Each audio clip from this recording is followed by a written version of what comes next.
Hello friends, तो फिर एक बार स्वागत करती हूँ आपके अपने YouTube channel target exam study platform पर। तो आई होप आप लोग बहुत अच्छे होंगे और आपकी प्रिपरेशन भी है बहुत ही ज़बरदस्त चल रही होगी, क्योंकि कल आपको आपका जो सीटेट का एग्ज़ाम होने वाला है कल, तो बहुत ही कम टाइम बचा है आपके लिए। तो देखिए, आज का जो हमारा वीडियो है ये मैंने एसएसटी और पर्यावरण अध्ययन के मिले जुले क्वेश्चन के ऊपर है, जो कि यहाँ पर यदि आप वीडियो देखते हैं तो वीडियो में काफ़ी इंपॉर्टेंट क्वेश्चन आपको देखने को मिलेंगे। फ्रेंड्स, आपने बहुत लोगों को सुना होगा और देखा होगा जो पढ़ा रहे हैं यूट्यूब चैनल पर और समाज में शिक्षा की ज्योति जलाए हुए, उन सभी लोगों को मेरा सैल्यूट है। लेकिन सबके अपने अपने अनुभव और कार्यप्रणाली अलग अलग होती है। कुछ टिप्स मैं आपको सजेस्ट करूंगी जिससे आपका जो स्कोर है काफ़ी अच्छा जाए और आपकी जो सफलता है वो आसान हो जाए। जब मेहनत आपको ही करनी है तो स्मार्ट तरीके से करो कि ये जो आपका आने वाला एग्ज़ाम है वो आपको दोबारा ना देना पड़े। आप एक ही बार अपना जो वर्क है उसके लिए जो संघर्ष कर रहे हैं, आप सीटेट के एग्ज़ाम को क्लियर करने के लिए जो संघर्ष कर रहे हैं वो आपको दोबारा ना करना पड़े। तो आज की वीडियो में हम बात करेंगे सीटेट एग्ज़ाम की। जैसा कि आपको मालूम ही है कि इस परीक्षा में 150 अंकों के क्वेश्चन आते हैं, 150 नंबर के आपके क्वेश्चन आते हैं, जिसमें 5 सब्जेक्ट आपको देखने को मिलेंगे और जो प्रत्येक सब्जेक्ट होगा वो आपका 30-30 नंबर का होगा। अगर हम देखें इसमें तो कितने नंबरों का ये पेपर है, 150 अंकों का। यदि हम उसमें आधा, यदि आप पेडोलॉजी अच्छे से समझ जाते हैं, मैं बताना चाहूँगी कि आपके जो 30-30 नंबर का एक सब्जेक्ट होगा उसमें 15-15 नंबर के आपका कंटेंट होगा, 15 नंबर, और 15 नंबर की आपको पेडोलॉजी देखने को मिलेगी, जो कि आपको पांचों सब्जेक्ट में देखने को मिलेगी। और यदि आप पेडोलॉजी अच्छे से कवर कर लेते हो तो 75 नंबर तो आपके यूं ही हैं फ्री नंबर, बिल्कुल, अगर आपको अच्छे से समझ में आता है। तो देखिए, इसके लिए मैं आपको बताना चाहूँगी कि आप जब भी क्वेश्चन अटेम्प्ट करने चलें तो आप क्वेश्चन को अच्छे से पढ़िए, होपलेस नहीं हो, क्वेश्चन को अच्छे से पढ़िए और फिर उसमें से जो नेगेटिव पॉइंट हैं उसको आप एलिमिनेट करिए और सही पॉइंट को चूज कीजिए। यदि नेगेटिव पूछा जा रहा है तो नेगेटिव को चूज करें और पॉजिटिव पूछा जा रहा है तो पॉजिटिव को चूज करें। और ये ध्यान रखें कि आपका जो भी आप ऑप्शन चूज कर रहे हैं वो बच्चे के फेवर में होना चाहिए, क्योंकि बच्चा क्या है, बच्चा सुपीरियर है, सुप्रीम पावर है, और उसके फेवर में जो भी बात हो रही है तो हमें बच्चे को ही सपोर्ट करना है, बच्चे की ही फेवर की बात रखनी है, अन्यथा आपका जो ऑप्शन चूज करेंगे वो गलत जाएगा। तो हमें किसकी बात करनी है, किसको सेंटर्ड में रखना है, बच्चे को सेंटर्ड में रखना है, शिक्षक को नहीं रखना है, बच्चे को रखना है, बच्चे की फेवर की बात करनी है, बच्चे को पनिशमेंट नहीं देना है, कोई भी ऐसी क्रिया नहीं दिखानी है जो बच्चे के फेवर में नहीं हो। तो हमें ऐसे पॉइंटों को लेके चलना है। अगर आप इस तरह से एग्जाम क्लियर करते हैं तो आपका जो स्कोर होगा वो 100+ जाएगा, यदि आप इस ट्रिक को आजमाते हैं। तो आप लोग ध्यान रखें कि कौन से निगेटिव टैग वर्ड हैं, कौन से पॉजिटिव टैग वर्ड हैं, कहाँ पर आपको किस तरह से क्वेश्चन को अटेम्प्ट करना है।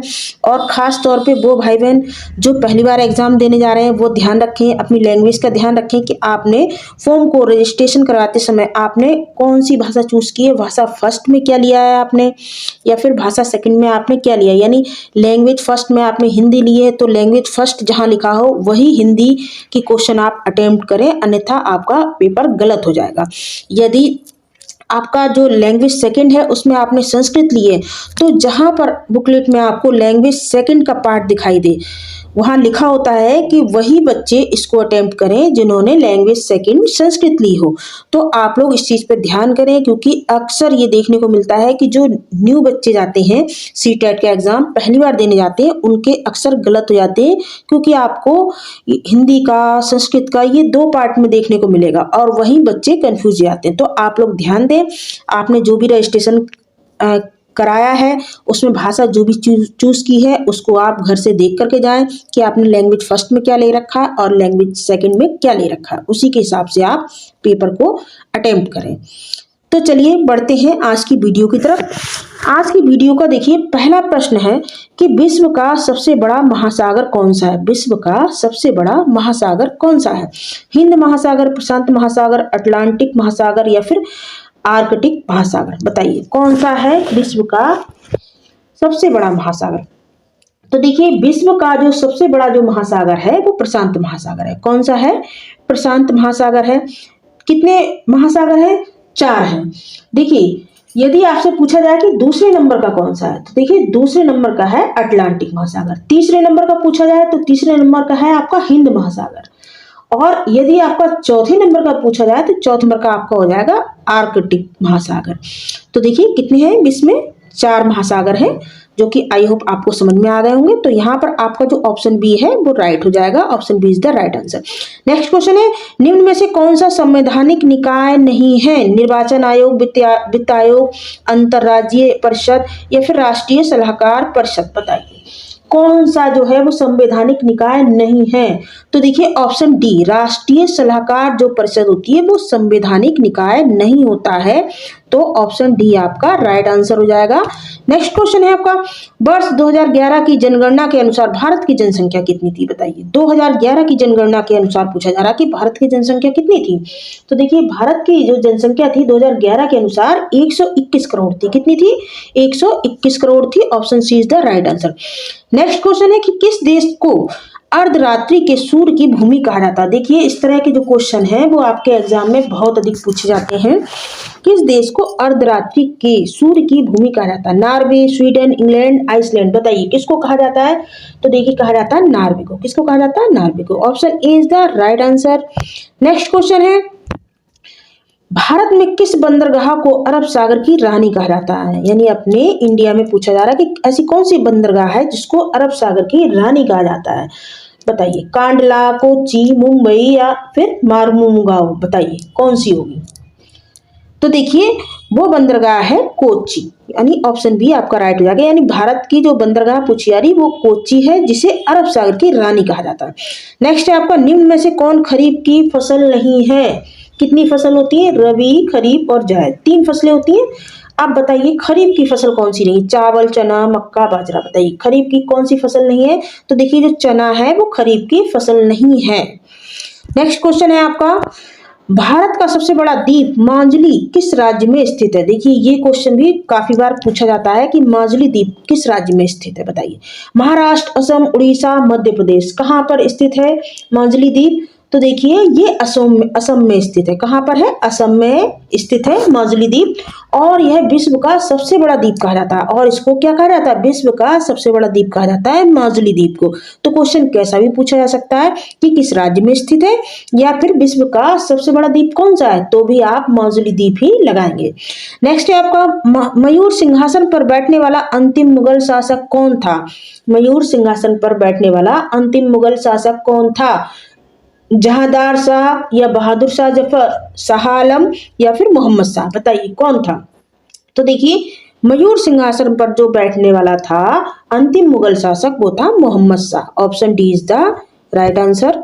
नेक्स्ट क्वेश्चन है, निम्नलिखित में से किस शहर को पर्ल सिटी कहा जाता है? निम्नलिखित में से किस शहर को पर्ल सिटी कहा जाता है? तूतीकोरन, हैदराबाद, कोच्चि या फिर सूरत? बताइए किसको कहा जाता है पर्ल सिटी? तो देखिए पर्ल सिटी के नाम से जो फेमस है वो है तूतीकोरन। कौन सा है? तूतीकोरन, यानी option A is the right answer. Next है आपका, पूर्व से पश्चिम की ओर बहने वाली नदी। देखिए आप इसको स्टार मार्क कर लें। पूर्व से पश्चिम की ओर बहने वाली नदी निम्नलिखित में से कौन सी है? बताइए कृष्णा, कावेरी, नर्मदा या फिर चंबल नदी? बताइए कौन सी है जो कि पूर्व से पश्चिम की ओर बहती है? तो देखिए वो नदी है आपकी नर्मदा नदी, जो कि पूर्व से पश्चिम की ओर बहती है। Option C is the right answer. Next question है, भारत सेवक समाज की स्थापना निम्नलिखित में से किसने की थी? बाल गंगाधर तिलक ने या लाला लाजपत राय, चित्तरंजन दास या फिर गोपाल कृष्ण गोखले? बताइए भारत सेवक समाज की स्थापना किसने की? तो देखिए की थी गोपाल कृष्ण गोखले ने। किसने की थी? गोपाल कृष्ण गोखले ने। Option D is the right answer. Next है आपका, सिमलीपाल वन्यजीव अभ्यारण्य किस राज्य में स्थित है? बताइए सिमलीपाल पूछा जा रहा है किस राज्य में स्थित है? ये एक वन्यजीव अभ्यारण्य है। बताइए कहाँ पर स्थित है? गुजरात, ओडिशा, मध्य प्रदेश या फिर असम? कहाँ पर स्थित है? तो ये उड़ीसा में स्थित है। सिमलीपाल वन्यजीव अभ्यारण्य उड़ीसा में स्थित है। Option B is the right answer. Next question आपका, सरदार सरोवर बांध किस नदी पर बनाया गया? सरदार सरोवर बांध किस नदी पर बनाया गया है? सतलज, नर्मदा, यमुना या भागीरथी? बताइए कहाँ पर बनाया गया? तो ये नर्मदा नदी पर बनाया गया। Option B is the right answer. Next question है, विश्व साक्षरता दिवस कब मनाया जाता है? विश्व साक्षरता दिवस कब मनाया जाता है? 8 जनवरी को, 5 सितंबर को, 15 जुलाई को या 8 सितंबर को? बताइए कब मनाया जाता है विश्व साक्षरता दिवस? तो देखिए ये मनाया जाता है 8 सितंबर को। Option D is the right answer. Next question है आपका, बाघों का शहर नाम से उत्तर प्रदेश का कौन सा शहर प्रसिद्ध है? स्टार मार्क कर ले। बाघों के शहर के नाम से उत्तर प्रदेश का कौन सा जिला प्रसिद्ध है? बताइए। आगरा, लखनऊ, वाराणसी या प्रयागराज? कौन सा प्रसिद्ध है? तो यह है Lucknow. Option B is the right answer. Lucknow जो है बाघों के शहर के नाम से प्रसिद्ध है। यदि आपसे पूछा जाए कि वाराणसी किसके लिए प्रसिद्ध है, तो वाराणसी को घाटों का शहर कहा जाता है। क्या कहा जाता है? घाटों का शहर कहा जाता है। नेक्स्ट क्वेश्चन है, किस भारत को 5 नदियों की भूमि कहा जाता है? बताइए। किस भारतीय राज्य को 5 नदियों की भूमि कहा जाता है? पंजाब, उत्तर प्रदेश, हरियाणा या फिर जम्मू कश्मीर? किसको कहा जाता है? तो देखिए पंजाब को 5 नदियों की भूमि कहा जाता है। पंजाब एक फारसी शब्द है। क्या है? पंजाब एक फारसी शब्द है और जिसका अर्थ क्या होता है? 5 नदियों का क्षेत्र। जो पंजाब है वो एक फारसी शब्द है और उसका अर्थ होता है कि 5 नदियों का क्षेत्र। अब वो कौन कौन सी 5 नदियां होती हैं? तो देखिए वो 5 नदियों के नाम है ब्यास, सतलज, रावी, चेनाब और झेलम। ये 5 नदियां हैं। अब देखते हैं नेक्स्ट क्वेश्चन, ग्रीन मफलर किससे संबंधित है? ग्रीन मफलर किससे संबंधित है? ये भी क्वेश्चन बहुत अधिक पूछा जाता है। स्टार मार्क कर ले। बताइए किससे संबंधित है?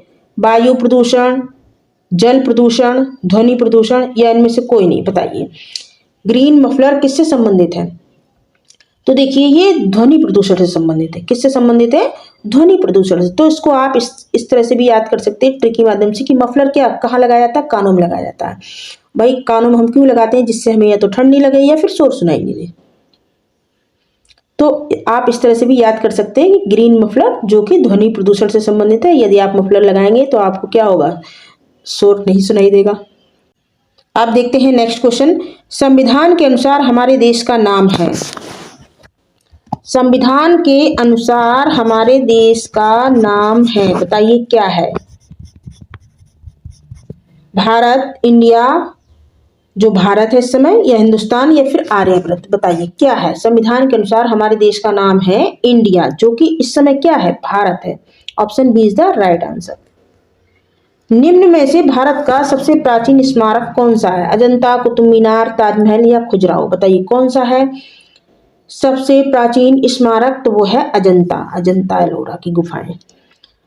नेक्स्ट है आपका मॉन्ट्रियल प्रोटोकॉल डैश की सुरक्षा से संबंधित है। बताइए मॉन्ट्रियल जो प्रोटोकॉल होता है वो किसकी सुरक्षा से संबंधित होता है? ग्रीन हाउस गैस, अम्लीय वर्षा, ओजोन परत या फिर संकटापन्न प्रजाति? बताइए किससे संबंधित होता है मॉन्ट्रियल प्रोटोकॉल? बताइए।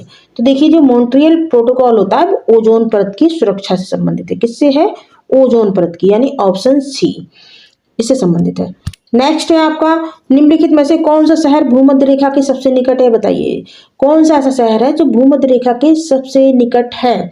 तो देखिए वो शहर है आपका विशाखापत्तनम। क्या है? विशाखापत्तनम, यानी ऑप्शन बी आपका राइट आंसर हो जाएगा। विशाखापत्तनम जो है वो क्या है? वो भूमध्य रेखा के सबसे निकट है। नेक्स्ट क्वेश्चन है आपका, इडुक्की बांध किस नदी पर स्थित है? इडुक्की बांध किस नदी पर स्थित है? बताइए पंपा, पेरियार, कापनी या फिर कलाडा? किस नदी पर स्थित है इडुक्की बांध? तो ये है पेरियार नदी पर स्थित। कहाँ है? पेरियार नदी पर स्थित है इडुक्की बांध। नेक्स्ट क्वेश्चन है आपका, बगदाद किस नदी के तट पर स्थित है? ये बगदाद किस नदी के तट पर बसा है? बताइए जो बगदाद है वो किस नदी के तट पर बसा हुआ है? नील, टिग्रिस, टेम्स या सीन? बताइए कहाँ पर बसा हुआ है? तो ये टिग्रिस में बसा हुआ है। किस में बसा है? टिग्रिस, यानी option B is the right answer. इसे टाइग्रिस भी बोलते हैं। क्या बोलते हैं इसे? टाइग्रिस भी बोलते हैं। नेक्स्ट क्वेश्चन है, निम्नलिखित में से किस शहर में लिंगराज मंदिर स्थित है? बताइए निम्नलिखित में से किस शहर में लिंगराज मंदिर स्थित है? भुवनेश्वर, बीजापुर, कोलकाता या तिरुपति? बताइए गैस कीजिए कहाँ पर स्थित है? तो देखिए ये भुवनेश्वर में स्थित है। कहाँ पर है ये? लिंगराज जो मंदिर है वो भुवनेश्वर शहर में स्थित है। Option A is the right answer. दोस्तों इस सेशन को आप लोग शेयर करें ज्यादा से ज्यादा, कमेंट करके बताएं आपको कैसा लग रहा है। जो भाई बहन पहली बार जुड़ रहे हो वो चैनल को सब्सक्राइब कर लें। आप देखते हैं नेक्स्ट क्वेश्चन, ओलंपिक झंडे में कितने रंग होते हैं? इस पर भी आप स्टार मार्क कर लें। ओलंपिक झंडे में कितने रंग होते हैं? 5, 6, 7 या फिर 4? बताइए कितने होते हैं? तो देखिए ओलंपिक झंडे में 5 होते हैं। कितने रंग होते हैं? कितने झंडे होते हैं? 5 रंग के। ओलंपिक जो झंडा होता है उसमें 5 रंग होते हैं। कितने होते हैं? 5 होते हैं। अब यदि आपसे पूछा जाए कि 5 जो रंग होते हैं वो किसका प्रतिनिधित्व करते हैं, तो देखिए ये जो 5 रंग होते हैं वो 5 महाद्वीपों का प्रतिनिधित्व करते हैं। और यदि पूछा जाए जो ओलंपिक झंडा होता है वो किस तरह के कपड़े का बना होता है, तो देखिए ओलंपिक झंडा होता है वो सिल्क कपड़े का बना होता है। किसका बना होता है? सिल्क का कपड़ा होता है, सिल्क। नेक्स्ट क्वेश्चन है आपका, भारत के फार्मूला 1 ग्रैंड प्रिक्स से संबंधित है। बताइए भारत के फार्मूला 1 ग्रैंड प्रिक्स से संबंधित है। कौन संबंधित है? महात्मा अंतर्राष्ट्रीय परिपथ, नेहरू अंतर्राष्ट्रीय परिपथ, महावीर अंतर्राष्ट्रीय परिपथ या बुद्ध अंतर्राष्ट्रीय परिपथ? बताइए कौन सा ऐसा है जो भारत के फार्मूला 1 ग्रैंड प्रिक्स से संबंधित है? तो देखिए वो है बुद्ध अंतर्राष्ट्रीय परिपथ। कौन सा? बुद्ध अंतर्राष्ट्रीय परिपथ। Option D is the right answer. Next है आपका, निम्न में से किसे मॉर्निंग स्टार कहा जाता है? स्टार मार्क कर लें। निम्न में से किसे मॉर्निंग स्टार कहा जाता है? मंगल ग्रह, शनि ग्रह, शुक्र ग्रह या बृहस्पति ग्रह? बताइए किसको कहा जाता है? तो देखिए शुक्र ग्रह को मॉर्निंग स्टार कहा जाता है। सांझ का तारा, भोर का तारा, ये भी किसको कहा जाता है? शुक्र ग्रह को कहा जाता है। पृथ्वी की भगनी किसको कहा जाता है? वो भी शुक्र ग्रह को कहा जाता है। अब देखते हैं क्वेश्चन नंबर 28। निम्न में से किस खेल को 3 रूप भेदों में खेला जाता है? घोड़ा, साइकिल और हाथी? Question mark. बताइए ऐसा कौन सा खेल है जिन्हें 3 रूप भेदों में खेला जाता है? मुक्केबाजी, भारोत्तोलन, पोलो या स्कूनर? बताइए किसको खेला जाता है 3 रूप भेदों में? मुक्केबाजी, भारोत्तोलन, पोलो या स्कूनर? बताइए किसको खेला जाता है? तो ये देखिए जो 3 भेदों में खेला जाता है तो वो खेला जाता है पोलो खेल। कौन सा खेला जाता है? पोलो खेल। Option C is the right answer. Next है आपका, किस नदी को चीन का शोक कहा जाता है? किस नदी को चीन का शोक कहा जाता है? बताइए किसको कहा जाता है? हांगो नदी, मीकांग, यांगसी या सिक्यांग? बताइए किसको कहा जाता है चीन का शोक? तो देखिए हांगो जो नदी होती है उसे चीन का शोक कहा जाता है। नेक्स्ट क्वेश्चन, इस वीडियो का सबसे लास्ट क्वेश्चन, इसे आप स्टार मार्क कर लें। इस तरह के क्वेश्चन बहुत पूछे जाते हैं। भोपाल गैस त्रासदी किस तिथि को घटित हुई थी? बताइए कब हुई थी भोपाल गैस त्रासदी, यानी MIC के बारे में बात की जा रही है, ये किस तिथि को घटित हुई थी? बताइए। तो देखिए ये 3 दिसंबर 1984 घटित हुई थी। कब हुई थी? ये 3 दिसंबर 1984 को घटित हुई थी। तो option B is the right answer. Thanks for watching. Video आपको अच्छा लगा हो इसको ज़्यादा से ज़्यादा शेयर करें और चैनल को सब्सक्राइब करें। कमेंट करके बताएं आपका स्कोर कितना ठीक गया है। धन्यवाद। Take care.